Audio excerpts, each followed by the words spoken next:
नमस्कार दोस्तों, मेरा नाम है प्रदीप चौहान। बात समझनी है तो पूरी सुननी होगी। दोस्तों, जब से पहलगाम के बाद हिंदू मुसलमान का एजेंडा बीजेपी का और गोदी मीडिया का फेल हुआ है, तब से इस फेल हुए एजेंडे की फ्रस्ट्रेशन बीजेपी के बहुत से नेताओं के चेहरे पर साफ दिख रही है। मैंने पहले भी आपको बताया था कि किस तरह से फ्रस्ट्रेशन में नेता उल जलूल हरकतें कर रहे हैं। अब ये मुद्दा हो हिंदू मुसलमान का, तो सबसे ज़्यादा बीजेपी में अगर इस मुद्दे पर कोई उछल कूद करते हैं तो वो हैं दो मुख्यमंत्री। एक हैं योगी आदित्यनाथ, क्योंकि उन्होंने ठान रखा है कि हिंदू हृदय सम्राट की उपाधि मोदी जी से उनको लेनी ही लेनी है।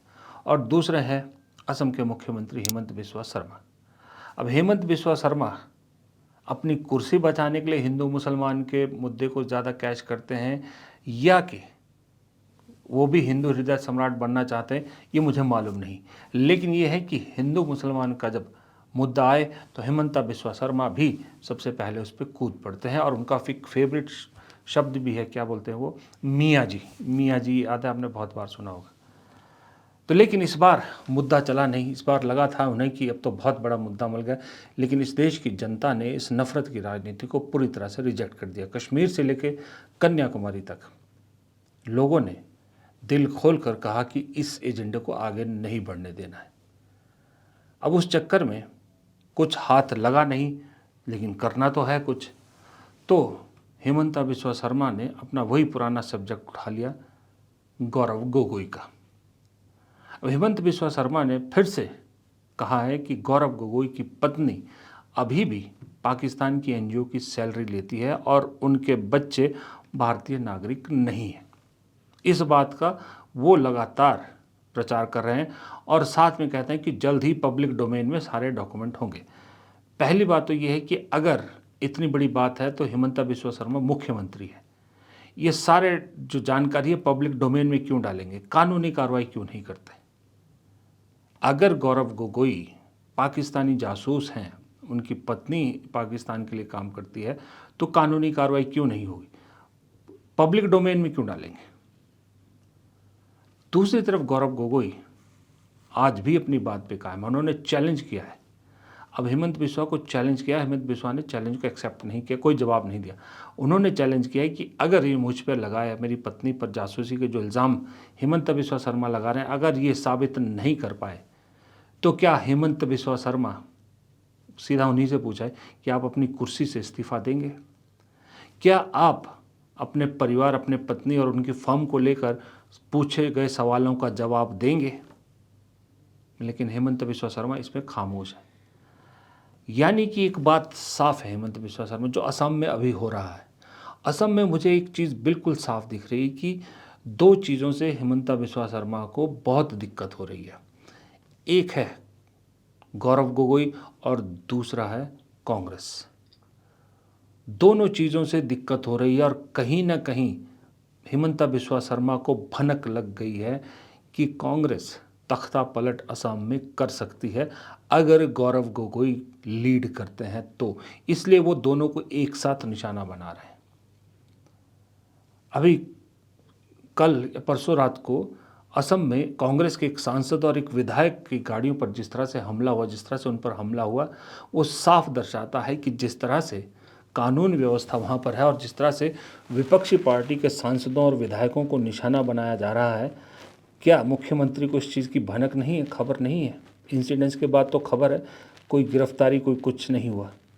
इसका मतलब कहीं ना कहीं से कोई इशारा है। इशारा यही है कि बाय हुक और क्रुक, डरा के धमका के कांग्रेस के कार्यकर्ता को घर बिठाओ, कांग्रेस के नेताओं को घर बिठाओ, क्योंकि डर की राजनीति बीजेपी के लिए अब तक सक्सेसफुल रही है 11 सालों से।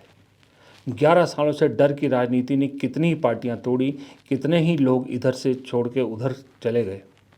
इसी राजनीति को असम में फ़िलहाल अपनाया जा रहा है। डर की राजनीति का एक इस्तेमाल किया जा रहा है, खौफ फैलाया जा रहा है कांग्रेस के वर्कर्स और कांग्रेस के नेताओं के बीच में, ये दिख रहा है।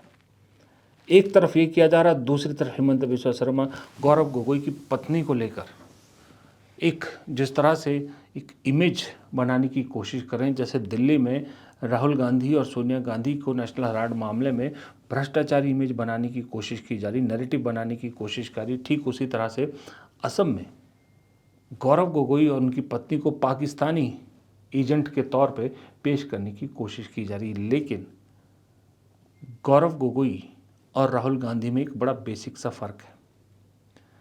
राहुल गांधी अपने पर निजी हमले का या परिवार पे हुए निजी हमले का सीधा जवाब नहीं देते। वो अपने मेन मुद्दे पर फोकस रहते हैं। वो सरकार को घेरते हैं, मोदी जी को घेरते हैं, अडानी को घेरते हैं, अंबानी को घेरते हैं। लेकिन गौरव गोगोई सीधा दो टूक जवाब हेमंता बिस्वा शर्मा को देते हैं। हेमंता बिस्वा के जिस भाषा में सवाल आता है उसी भाषा में हेमंता बिस्वा शर्मा को जवाब देते हैं, जिसका सबसे बड़ा उदाहरण 2024 के लोकसभा चुनाव है, जब हेमंता बिस्वा शर्मा ने गौरव गोगोई को चैलेंज किया था जोरहाट से चुनाव लड़ने के लिए, और गौरव गोगोई ने चैलेंज स्वीकारा और जीत भी दिखाई। जबकि कहा जाता है असम की आधी से ज़्यादा सरकार वहाँ डिप्यूट थी, उसके बावजूद गौरव गोगोई जीते। और गौरव गोगोई जिस तरह से असम में अपने पिता की लेगेसी को आगे बढ़ा रहे और पॉपुलर नेता हैं, जैसे राजस्थान में सचिन पायलट कांग्रेस के लिए पॉपुलर नेता हैं, सबसे पॉपुलर नेता है इस वक्त, उसी तरह से असम में गौरव गोगोई बहुत पॉपुलर हैं। तो मुझे एक चीज़ समझ में नहीं आती कि वो कहते हैं ना कि लोहा गर्म है तब हथौड़ा मार देना चाहिए। इस वक्त असम में लोहा गर्म है, कांग्रेस क्यों हथौड़ा नहीं मारती? क्यों गौरव गोगोई को कोई जिम्मेदारी देके असम में डिप्यूट कर देती है?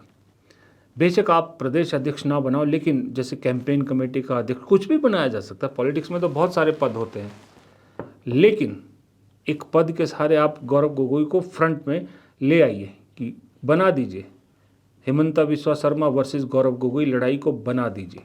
ये कांग्रेस के लिए बहुत फ़ायदा है, क्योंकि अभी वक्त है। जब 3-4 महीने रह जाएंगे फिर कोई फ़ायदा नहीं है, तब तक चिड़िया खेत चुग चुकी होगी। इसलिए इस वक्त बेहद ज़रूरी है कि गौरव गोगोई को खुला हाथ कांग्रेस दे और समर्थन पूरा दे और उनके साथ खड़ी नज़र आए, उन्हें अकेला ना छोड़े। खास करके जब कांग्रेस में एक बहुत गलत आदत है, कांग्रेस के नेताओं के परिवार को लेकर जब निजी हमले होते हैं तब अक्सर पार्टी ऐसे नेताओं को अकेला छोड़ देती, उनके साथ खड़ी नहीं दिखती। वो सिर्फ गांधी परिवार के साथ खड़ी दिखती है, बाकी और नेताओं के साथ खड़ी नहीं दिखती है जब भी कोई पर्सनल अटैक उन पे होता है। ये कांग्रेस को बदलना होगा। गौरव गोगोई के मामले में तो खास करके साथ खड़े होना पड़ेगा। जब साथ खड़े होंगे तभी हेमंता बिस्वा शर्मा की जो हिलती हुई ज़मीन है वो खिसक सकती है। हिलती हुई ज़मीन इसलिए कह रहा हूँ कि पिछले 3-4 महीने से अगर आप और पीछे चले जाओ, लोकसभा चुनाव से बाद से देख लीजिए, हेमंता बिस्वा शर्मा की जो हरकतें हैं या जो जिस तरह की वो राजनीति कर रहे हैं, वो साफ दर्शाता है कि वो घबराए हुए हैं। उनकी बदकिस्मती यही कि वो ना गौरव गोगोई को हरा पाए, ऊपर से मणिपुर का मामला उनके हाथ से निकला क्योंकि नॉर्थ ईस्ट की पूरी जिम्मेदारी बीजेपी ने उन्हें दे रखी थी। ऊपर से उन्हें झारखंड का बीजेपी ने इंचार्ज बनाया और झारखंड में भी चुनाव हार गए। हेमंत बिस्वा शर्मा और हेमंत सोरेन और कांग्रेस की सरकार रिपीट हो गई वहाँ पर। तो एक फेलियर कार्ड बीजेपी में हेमंत बिस्वा शर्मा के साथ चिपक गया। जो जितने भी मुख्यमंत्री है बीजेपी के, शायद ही किसी के साथ ऐसा फेलियर कार्ड, इतना फेलियर कार्ड चिपका है जितना हेमंत बिस्वा शर्मा के साथ है। और एक सबसे बड़ी जो डिसएडवांटेज बिस्वा शर्मा के साथ है वो ये है कि वो बीजेपी के नेता नहीं है, वो कांग्रेस से आए हुए नेता हैं, उसके बावजूद उन्हें मुख्यमंत्री बनाया गया है। तो ये कई नेगेटिव चीज़ें उनके साथ है। तो उनको शायद, मुझे ऐसा लगता है, हेमंत बिस्वा शर्मा को ये लग रहा है कि अगर वो अटैक नहीं करेंगे तो चुनाव से पहले हो सकता है बीजेपी उन्हें बदल दे और पुराने मुख्यमंत्री को वापस ले आए।